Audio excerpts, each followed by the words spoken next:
Naupada police station क्षेत्र में स्थित वामन शंकर मराठे ज्वेलर्स प्राइवेट लिमिटेड में हुई डकैती के मामले में ठाणे पुलिस की क्राइम ब्रांच और एंटी एक्सटॉर्शन स्क्वाड ने 72 घंटे के भीतर 5 आरोपियों को गिरफ्तार कर लिया। पुलिस ने गुजरात से आरोपियों को हिरासत में लेते हुए चोरी का सारा सामान बरामद कर लिया है। जानकारी के अनुसार 17 दिसंबर की रात 2 बजे के करीब वामन शंकर मराठे ज्वेलर्स प्राइवेट लिमिटेड की दुकान से 29,15,340 रुपए कीमत के सोने और चांदी गहने, नकली आभूषण और नकदी चोरी कर लिए गए थे। शिकायत दर्ज होते ही सीसीटीवी फुटेज और तकनीकी विश्लेषण के आधार पर क्राइम ब्रांच की टीम ने आरोपियों को गुजरात के सूरत से गिरफ्तार कर लिया। 17 डिसेंबरला मराठे ज्वेलर्समध्ये घरफोडी चोरीचा प्रकार घडला होता, ज्याच्यामध्ये 28,77,000चा मुद्देमाल चोरीला गेला होता।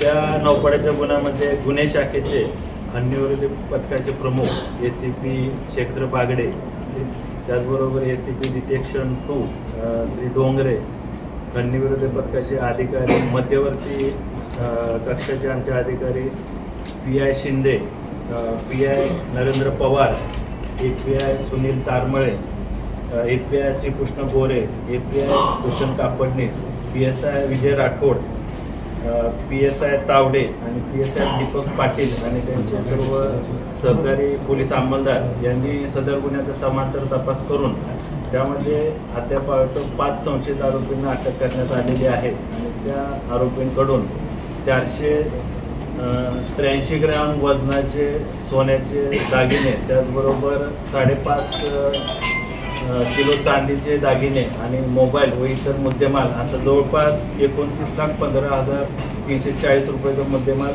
सदर गुन्ह्याच्या तपासामध्ये अद्यापर्यंत जप्त करण्यात आलेला आहे।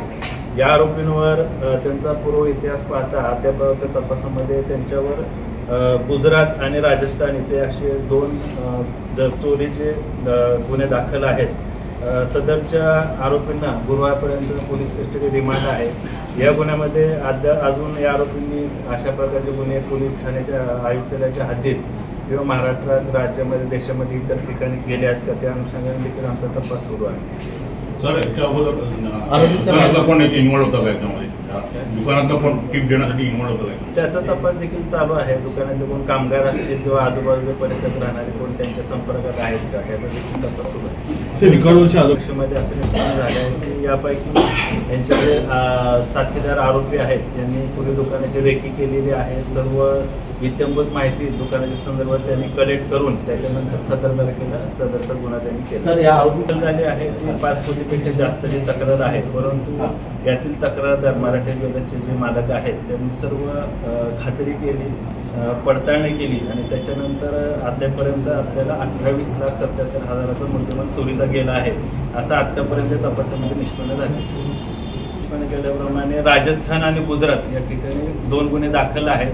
हे आरोपी पूर्वी जे काय दुकान आहे जिथं चोरी करायची आहे किंवा गुन्हा करायचा आहे त्याची रेकी करतात, त्याच्यावर पाळत ठेवतात।